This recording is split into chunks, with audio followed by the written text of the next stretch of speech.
Welcome to EdTech Insiders, where we speak with founders, operators, investors, and thought leaders in the education technology industry and report on cutting-edge news in this fast-evolving field from around the globe. From AI to XR to K-12 to L&D, you'll find everything you need here on EdTech Insiders. And if you like the podcast, please give us a rating and a review so others can find it more easily.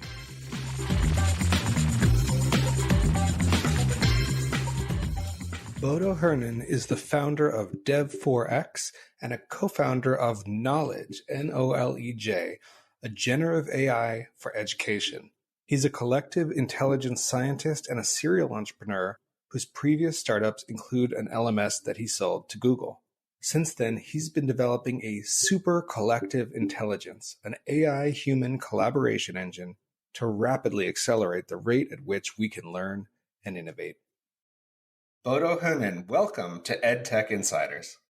Thank you. It's so good to be here. It's so good to be speaking to you again. Yeah, you have one of the most interesting stories of anybody I have ever talked to on the podcast. You're an AI scientist, self-educated. You've worked on a large number of projects that are just mind-blowing with your nonprofit Dev4X. You've started companies, and now you're working with Knowledge, one of the most interesting companies doing the future of AI and education. And that's not even all. There's other things too. Right. Yeah. Give us a little bit at your life story and how you got to the current moment at Knowledge.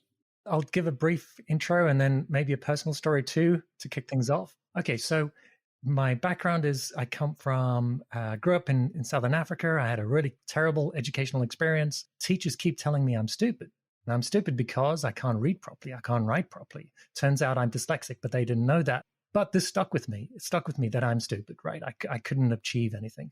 But in hindsight, I think that gave me a bit of a superpower because I kept thinking, well, I don't know if I'm approaching this right. Let me ask for help. Let me ask for help with this and that, whatever else. That gave me a lot of great insight from people all around doing different things. But I think it also highlighted to me that collective intelligence is really powerful. Collective intelligence, the use of that intelligence that is around you in your network is extremely powerful. And so even though I would regard myself as never being the smartest person in the room, I often was able to create really smart solutions because I was tapping into the collective intelligence of everyone around me. And so this work progressed. I built a few businesses. I was part of a product team that built this really cool telephone interpreting system for the UK government, which then generated $74 million in revenue every year. Really successful tool and product. It was really cool. After that, I moved to the US and I created a learning management system. Again, with very little funding, we had a whole bunch of interns and we relied on collective intelligence to build this product. Within 3 months, we had built the first MVP. Within 6 months, we had totally pivoted towards enterprise solutions. And then we sold the learning management system to Google. And all of this was really done super fast using collective intelligence. So it was at that time I thought, well, let me take a step back. I'm going to start a company called Dev4X, which is a nonprofit. And let me really experiment on this whole idea of tapping into collective intelligence. And I've been working on that. And suddenly my daughter becomes paralyzed.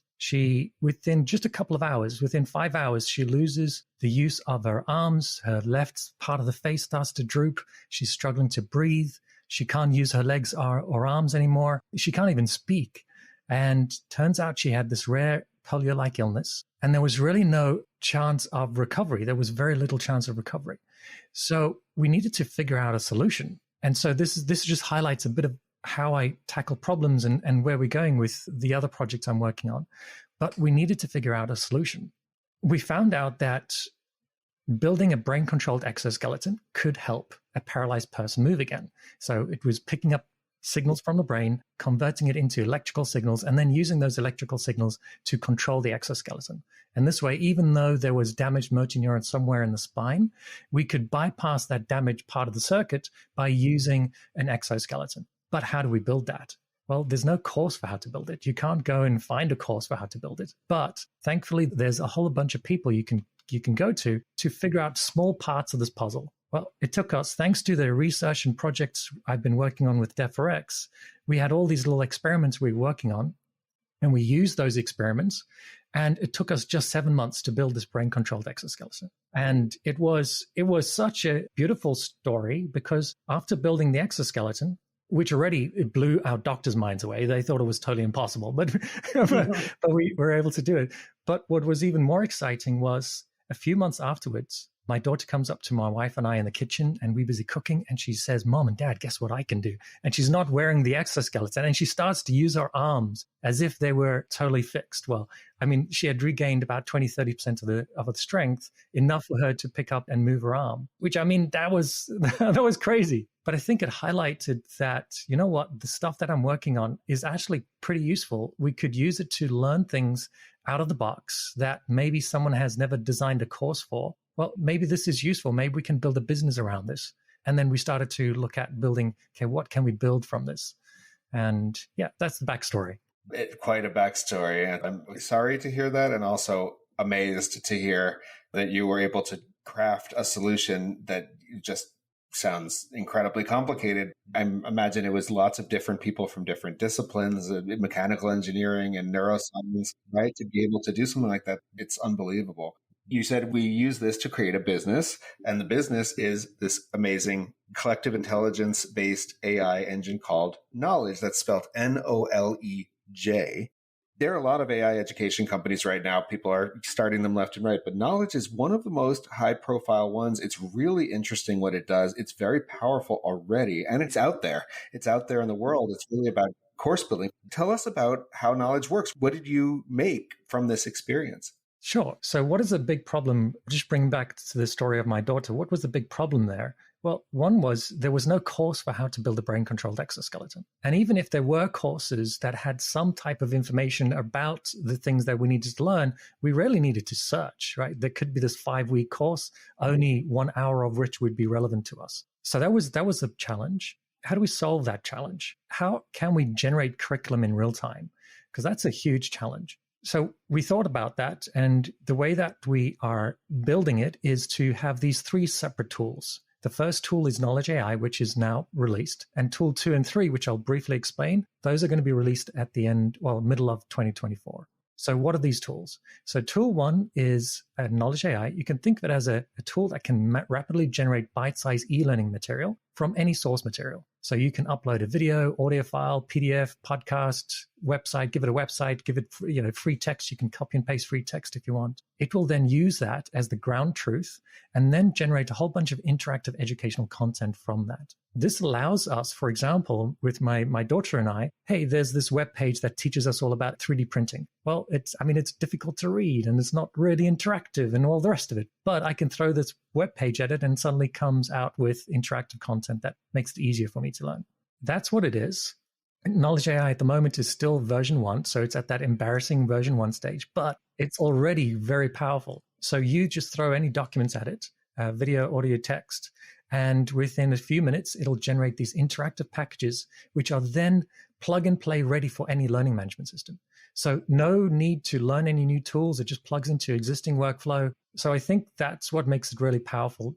People don't need to learn something new. They can just plug into what it is today. That's incredible. Tell us a little bit more about what these interactive micro-learning modules look like. What format do they tend to take?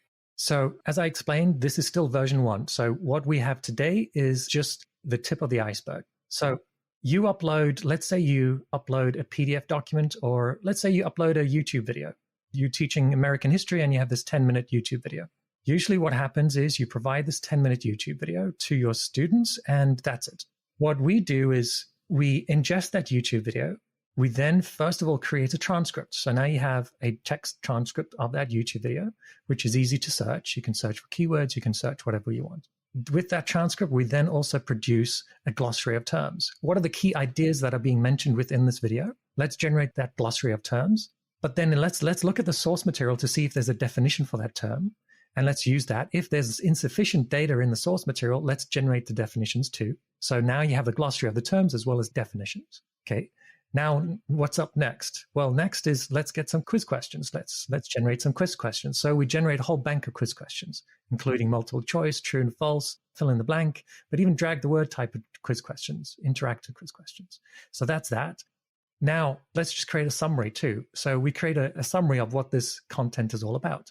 So we create a summary, but that's not all, because now we're looking at more interactive elements. So let's generate some flashcards to help you study. let's generate some concept cards to help you study. Then let's make some gamified elements like crosswords and find the word type games. Then let's create some teacher materials on top of that, right? So let's help the teacher design a lesson plan and create a lesson plan around this content she just uploaded. So there's all of these different packages that we create. And that's just the tip of the iceberg, because we're also looking at additional interactives. Teachers are looking for, well, I'd really like a whole packet of information that we can print out because we want to create, an in-person type of session. Well, we're doing that too. And then, well, some other teachers want, well, can you build a slide deck for us that includes questions and quiz questions and branching logic? Well, okay, let's do that too. So we have all these suggestions. And then we say, well, I'm just uploading this PDF. Can you auto-generate a video from that? Okay, let's do that too. But that's all a few months ahead in the future. But that's where we're going. So imagine the ability, you just upload whatever source material you have.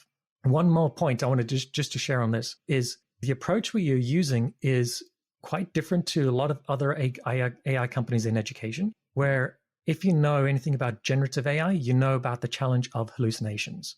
It's easy to hallucinate incorrect information. We tackle that problem really differently. You upload your source material. That source material becomes ground truth. We can't generate anything that is now contrary to that ground truth. You as the educator are now fully in control of what the AI generates, because the generating of the ground truth is step one in the process. And every other process in this workflow will always come back to the ground truth, making sure that what is produced is accurate and consistent to what you want your learners to learn. So that's that. I think you mentioned two other tools, that Knowledge AI is one of a trilogy of tools. Okay, so very briefly, now we have a tool called Knowledge AI, which can auto-generate bite-sized e-learning packages. So let's think of these as like Lego bricks.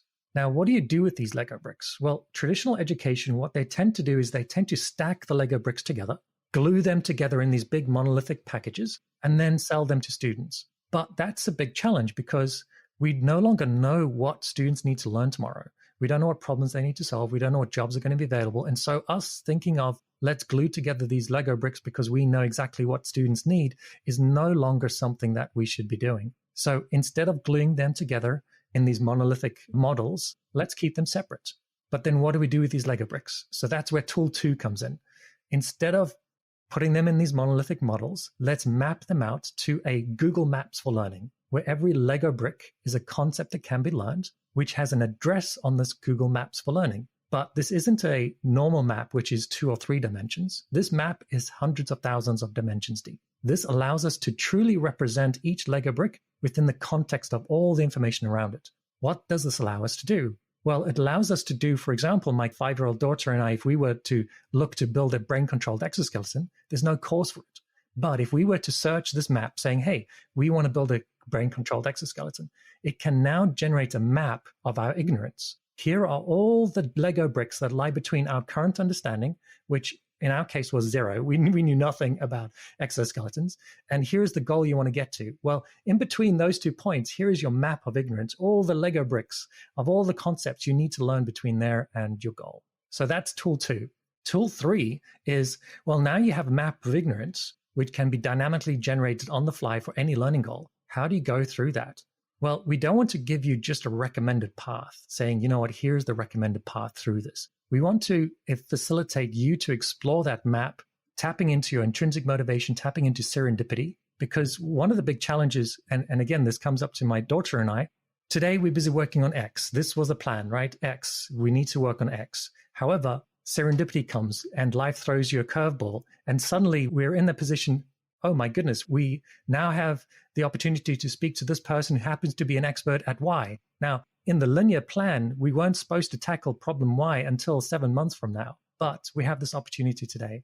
This allows you to tap into those serendipitous opportunities. But also, so we think of tool 3 as kind of like a GPS to guide you through that map of ignorance. But the GPS does something quite unique. It not only guides you to those Lego bricks, that content, we also recognize that learning or that content isn't king. Content can maybe get you 20% through the learning experience. The remainder of the learning experience is your interactions with other experts, with learners, with teachers, with mentors, with serendipity, right? And so the GPS guides you through to those connections as well. So I think that gives a quick overview of what that is.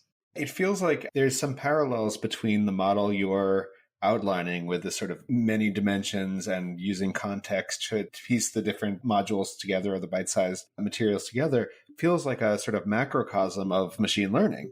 Talk a little bit about that. You know more about it than I do.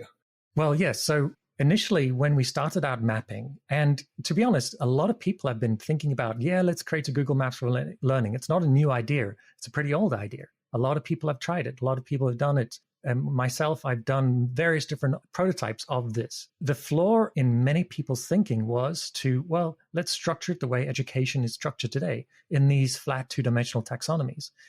Or let's be creative. Let's think of it in 3 dimensions. Wow, 3 dimensions instead of 2. That's cool too. I mean, visually, it's fine for us. However, even in 3 dimensions, it's impossible to really structure the data in a way that truly represents knowledge. Think of it as, you're busy learning about ancient Egyptian history and you're busy learning about the pyramids. Well, that doesn't just have related information about history. That also comes into philosophy and to mathematics and to geometry and all these different, even astrophysics and the alignment of stars, all of these different concepts. You can't structure that on a 2-dimensional taxonomy. You need a more suitable data structure. And so machine learning, the way that large language models work, is really a good analogy for how these maps look and work. You map out concepts in thousands, hundreds of thousands of dimensions deep, and that suddenly gives you the ability to structure education or learning and information the way it's truly structured. So what I'm picturing, and to see if this is a decent visualization of what I'm imagining this would be, is that you can already say, oh, here's a YouTube video or a PDF or a website that seems interesting to me. It's about X. I'm going to put it in to Knowledge AI. Knowledge AI will very rapidly turn it into a set of learning materials, glossaries, flashcards, quizzes, crossword puzzles, interactives. And I can then do it. I can learn about that thing. But when I'm done with that thing, it says, you just finished learning about that.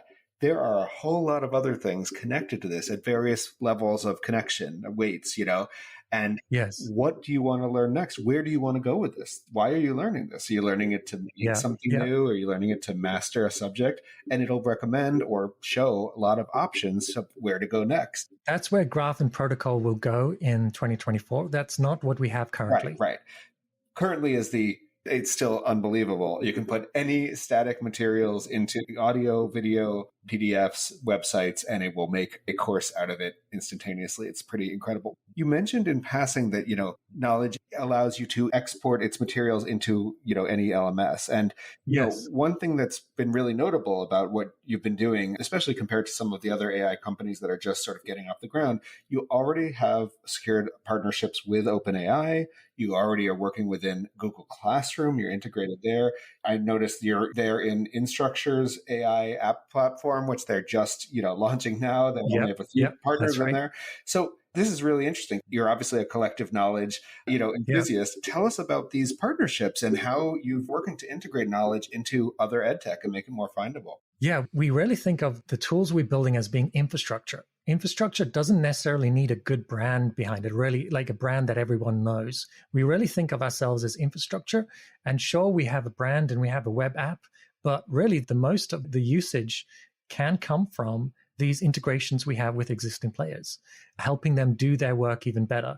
And nobody needs to know that it's us. We're just integrating with these different platforms. And that what is beautiful about that is, let's say Canvas at the moment, if someone needs to build a course on Canvas, it's going to take them 20, 30 hours to build all of the interactives manually and do all this work. Well, now imagine they have a button that says automate, and they click that button, they upload their document, they go grab a cup of coffee, and they come back and it's all done for them.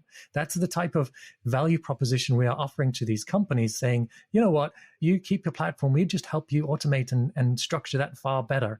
And I think that's a huge value proposition, and it works really well. And so, yeah, we are still an early stage startup, but we have noticed and recognized that early on, this is the way to do it. These big platforms have tremendous distribution. They are trusted, which is great. So let's leverage that. Let's help them make their lives easier and make their products better. And we'll just be in the background. We talk on this show a lot about how 3 LMSs, which is Google Classroom, Canvas, and PowerSchool Schoology, together have about 70% of the K-12 market and a significant amount of the higher ed market with Canvas. So, you don't need that many partnerships to reach enormous numbers of people because there has been consolidation. Right. It makes a lot of sense. So one thing I really am curious about, you mentioned how knowledge can take any PDF and sort of turn it into a course.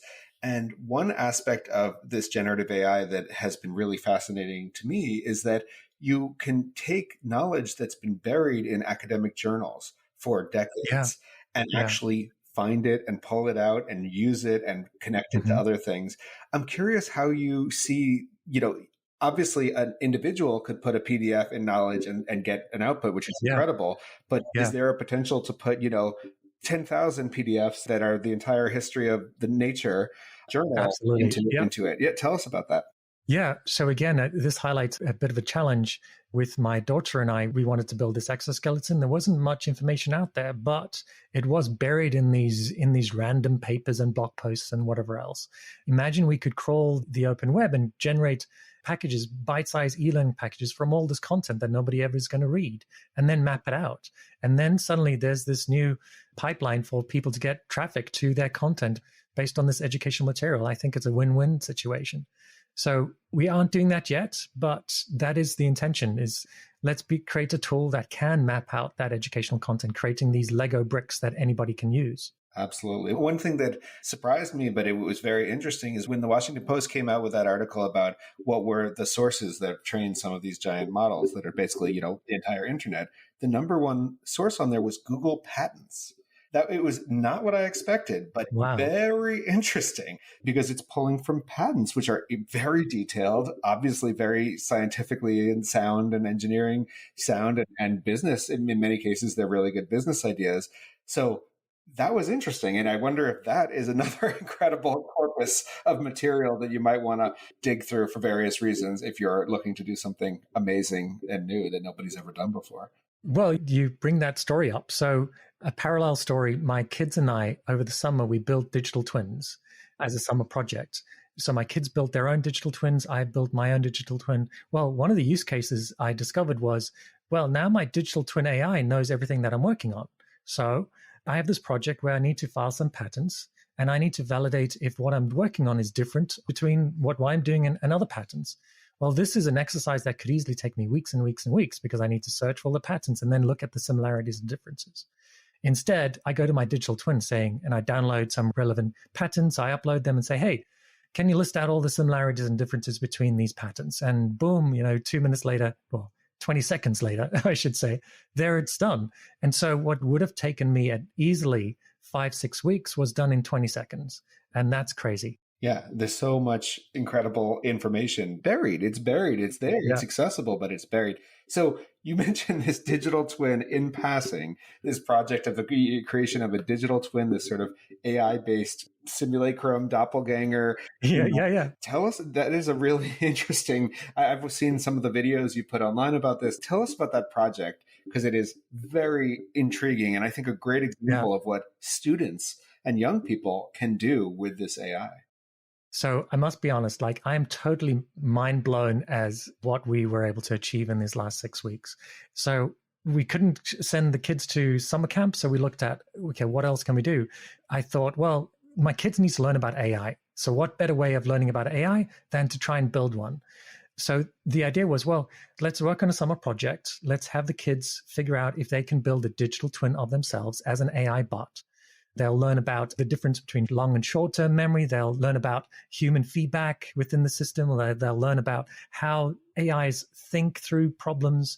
So I thought, this would be a cool project. And we had 3 goals that we kicked off with. One was, can we teach an AI to answer questions that we provided information about? For example, hey, what's my favorite book? What's my favorite pet? Who are my best friends? So basic information. So that was goal 1. Can we achieve that? We were able to achieve that within the first 2 weeks.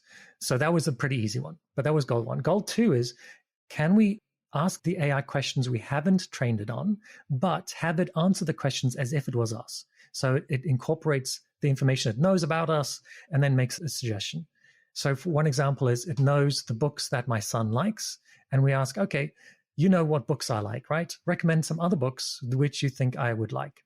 So now it needs to analyze the books that my son has liked, figure out, okay, what does it like about these books, the characters, the story progression, what level of book is it, right? He's a fifth grader. Okay, so let me look at fifth grade content and then let me recommend some other books.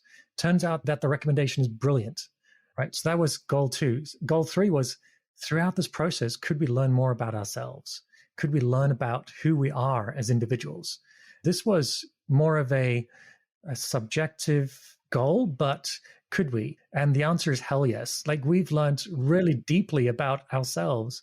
There's this one video where we explore the difference of emotions and how emotions can change how we answer things and how we perceive the world. So one example, we have these AIs, right? They have the exact same information, but we give them different emotions. In one test, we gave them a really positive emotion. And then in the very next test, we gave them a very negative emotion. We asked them the very same question, and they provide us 2 separate types of answers. Why is that? This started to help us explore these type of questions with the kids. Well, anyways, let me end the story. So we build these digital twins. And now, as a final experiment, we say, okay, can these digital twins be good tutors to my kids? They're about to go back to school. Can they help them answer questions and learn about the things they need to learn and do their homework and help them through these problem sets and problem questions?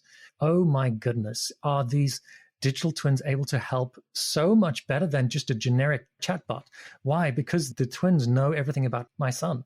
So, sorry, I must emphasize that all of this is completely private, right? We're not sharing this private information with anybody. So that was one of the early requirements, is that we want this to be totally private. Anyway, so yeah, we're super excited about it. I mean, there are so many paths coming from this project. There are so many different ideas for tools, for businesses, for EdTech, whole movements. Yeah. It is so interesting. I mean, we talk about personalized education in EdTech, and we've been talking about it for a couple of decades, but the idea of being able to create literally a tutor or a friend or, a sort of chatbot partner that knows you very well, that can use metaphors that they know you'll understand to just. Exactly. I mean, it just really gets closer to that sort of that Bloom's 2 Sigma idea than we've sort of ever heard. I mean, it's not just a tutor that knows you, it's a tutor that knows a lot about you. That's really, knows everything about you, ideally.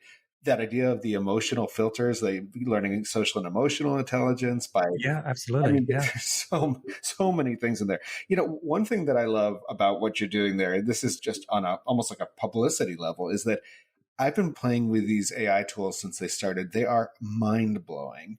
And it's been so sad to me that I think that one of the prevailing narratives in schools is cheating. It's a cheating tool. So what do we do about that? It seems like the most closed-minded thing you can imagine. The type of project that you just said, a 6-week project to create a fully functional chatbot that understands that, it's like, that's what AI enables in education. That is the kind of project that should be happening in schools. And there just aren't enough exemplars and examples of positive, blow your mind in a positive way, visions. People have these stories about how AI might take over the world, or they're worried about these crises, but there are these incredible positive futures that can be seen. You obviously are right on this path, and describing this project, I think, just really is an amazing example of that.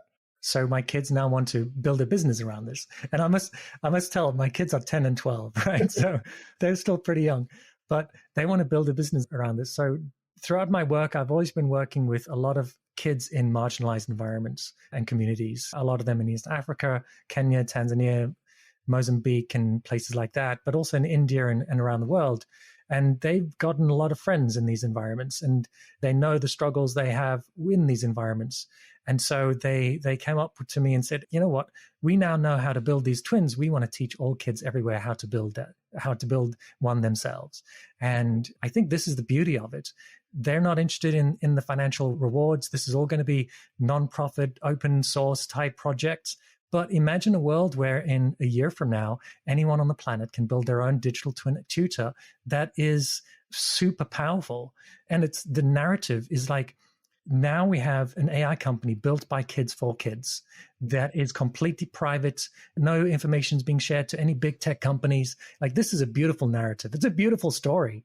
especially in comparison with all the negative AI stories out there. Exactly. I couldn't agree more. And, one thing that I don't think you even mentioned this in passing, but these digital twin tutors also look exactly like your kids and are tuned Right. on their voices. Yeah.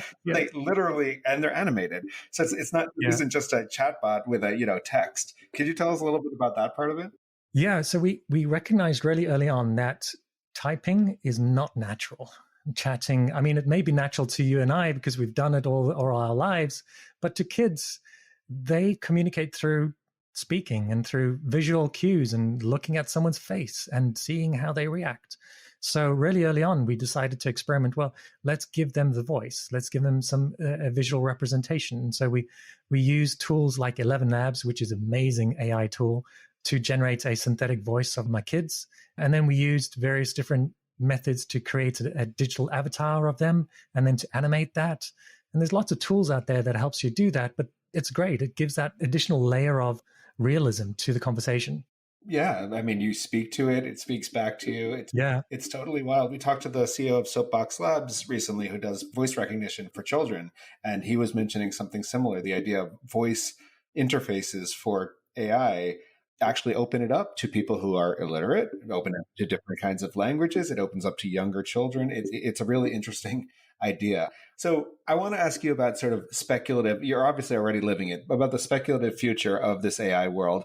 Name two funny things that are running through my mind as I hear you talk about some of these projects. One is this digital twin project reminds me so much of the famous Calvin and Hobbes sequence where he builds a doppelganger machine, right? He builds all these clones of himself and he's like, great, these clones will do my homework for me. And then the clones are like, I don't do homework, I'm you. And it's amazing. But it also is interesting, the idea of, you can build this digital twin for yourself. You could also build a digital version of yourself, twin, and then have it tutor other people, right? I mean, that's right. Yeah. You could have Stephen Hawking could have made a digital twin that for the next 100 years, you can ask Stephen Hawking to tell you what's going on. There's so much to unpack. Just bouncing on that. So we have been building digital twins of other characters. For example, we have a digital twin of Darth Vader, of Marvin the Depressed Robot from Hitchhiker's Guide. We have a digital twin of Einstein and of Isaac. And so we did a quick experiment on the weekend. I created a digital twin of Einstein and Isaac and then introduced them to each other in the afterlife and just witnessed where the conversation would go. Wow. Right. So either chatbot doesn't know what the other is going to say, and I don't even know what they're going to say, but I just witnessed where these conversations would go. And it's ended up speaking about what they discovered and how they discovered it.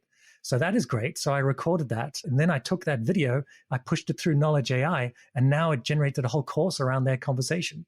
So then I thought, okay, let me take this experiment a little further. Let me ask Einstein to now present a short lecture to high schoolers about his work, about the theory of general relativity.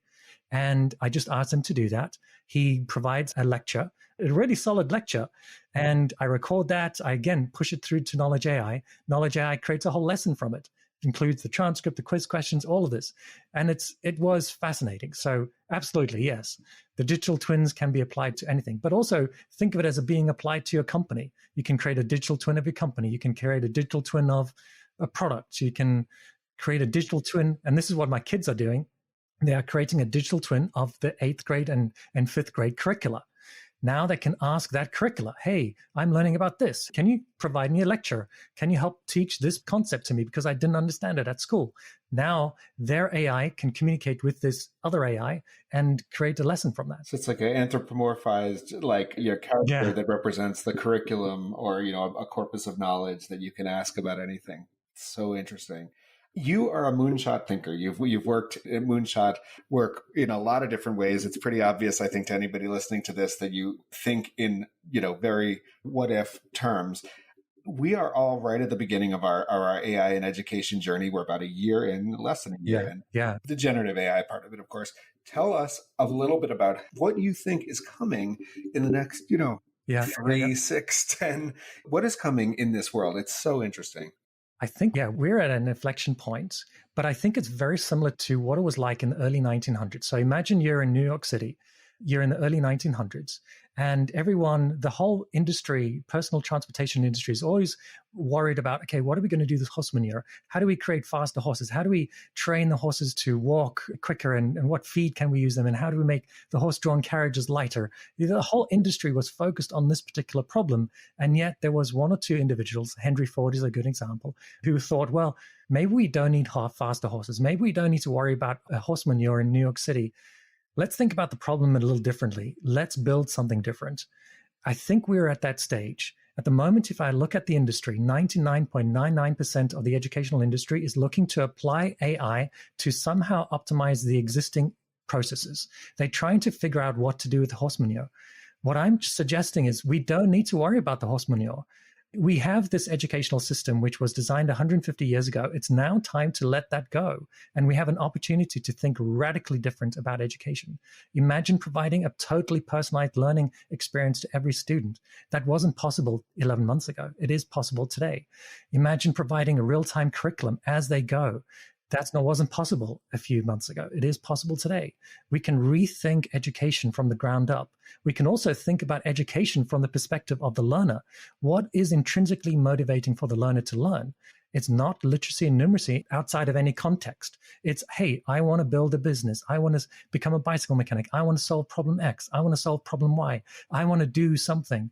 Now, suddenly we can provide contextual education that taps into a learner's intrinsic motivation. That, again, was not possible before. What does that mean for our educational systems? That means we no longer need to think about traditional assessments and traditional courses and think of grouping kids in random age-limited cohorts. All of this can go out of the window. So yeah, that's what I think. This has been a fascinating conversation, and everything you're doing at Knowledge to create new and multimodal learning materials, as well as all these other projects, are truly amazing. We end each interview with 2 questions for every guest. The first is, what is the most exciting trend you see right now in the EdTech landscape that our listeners should keep an eye on? I think the most exciting one is the projects that are working openly encouraging others to build on what they're doing and plugging into what they're working on, for bringing in their own ideas. The movement around open source innovation is really exciting, really accelerates what we can do. Yeah, it was really interesting to see how quickly after the first sort of Gen AI boom, there was this immediate, very fast follow from the open source community building these incredible models. Yeah. And what is a resource that you would recommend that can be a book, a paper, a blog, a Twitter feed, anything? What would you recommend for somebody who wants to dive deeper into any of the topics we discussed today? Well, there's the obvious ones. I like Lex Fridman's podcast, but honestly, my go-to recently has been to go to ChatGPT, to Google Bard, to go to these chatbots and say, hey, listen, what is the latest on AI developments? Because it's happening so quick. I can't keep up. And even really good blog posts and bloggers are 2-3 weeks down behind. So yeah, going to Bard and Bing and all of these things, I never thought I would recommend Bing, but... That makes sense. I wonder if there's a way to ask one of these programs to write a program that asks itself every week what's happening in AI and delivers it to your inbox or something. It could be fun. Everything is so meta, but I agree. It moves so fast. I try my best to keep on top of it, and I'm always surprised when something happens that I haven't even heard anything about. I'm looking into LangChain right now, and I've heard lots of things about its power, so I'm really excited to learn more. Yeah, there's a lot of tools out there. It's an exciting world. It really is. So thank you so much, Bodo Hernan from Knowledge, that's Knowledj, creating really comprehensive and incredible AI-based content about anything. You upload a PDF, upload a YouTube video, show it a website, and it will deliver a whole suite of content for learning. And then the future is about this GPS for education where they're all connected. Thanks so much for being here with me, Bodo. It's been really, really, really inspiring. Alex, it's really good to speak to you. Really good. Thanks for being here on EdTech Insiders. Thanks for listening to this episode of EdTech Insiders. If you like the podcast, remember to rate it and share it with others in the EdTech community. For those who want even more EdTech Insider, subscribe to the free EdTech Insiders newsletter on Substack.